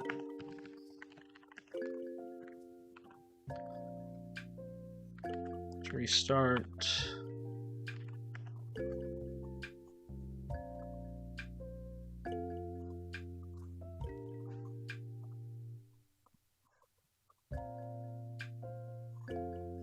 You can control plus URL the Aspire link and it will automatically open in the browser.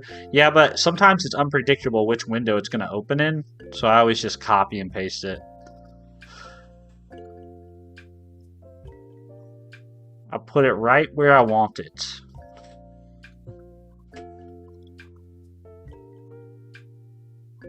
There we go. For some reason, I seem to fly a lot. I seem to go to McDonald's a lot. I go to Starbucks a lot. I Uber a lot. I don't know where this sandbox data comes from, but this is not at all. This is all not at all representative of my real life. Cool. So we just need to work on the styling of this, and then we can pretty up the sidebar, and I think I'll be in a good place to deploy this. And then see what the cost is going to be.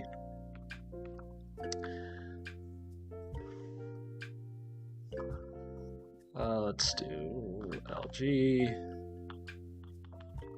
Down here to test, and let's do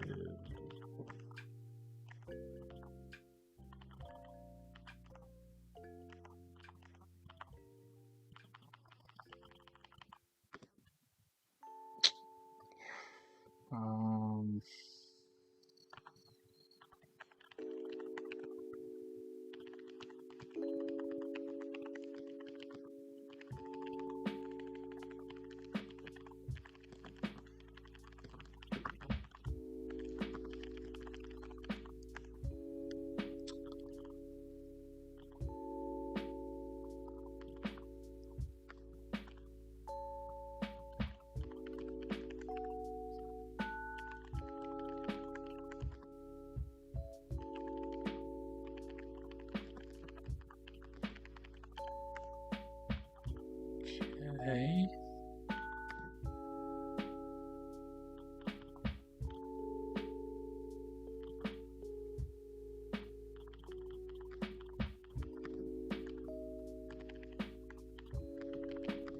Add new test project to solution. Update preferences for analyze for Lambda.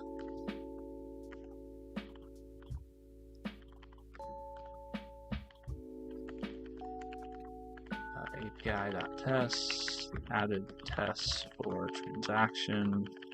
Actually, we can do that under one commit. Let's see. Feature. API web added endpoints for retrieve and display transactions. Okay, that was a pretty productive morning, considering. KFC, Starbucks, and McDonald's accurate? No, I promise I did not hack your bank account. Good morning, Josh. Good to see you, man. I've been seeing your streams in my feed. You're still crushing it. That's awesome.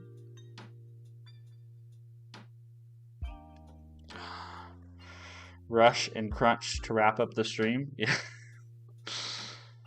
Do you think people with no experience focus on DSA and LeetCode or making projects? I think that question largely, LeetCode versus projects, largely just depends on your personal preference and the kinds of companies you want to work for. It seems like LeetCode probably is important for some amount of jobs, or certain jobs seems like, or certain companies maybe seem to put weight on this LeetCode style coding assessment evaluation. So I think it's very contextual. It's like, who are you trying to interview with? What jobs are you trying to get, right? I personally, just selfishly, if I was hiring a developer or interviewing a developer, I would care far more about hearing about projects they built than LeetCode myself. But obviously, we have to deal with the way the world is, not the way we wish it to be, unfortunately.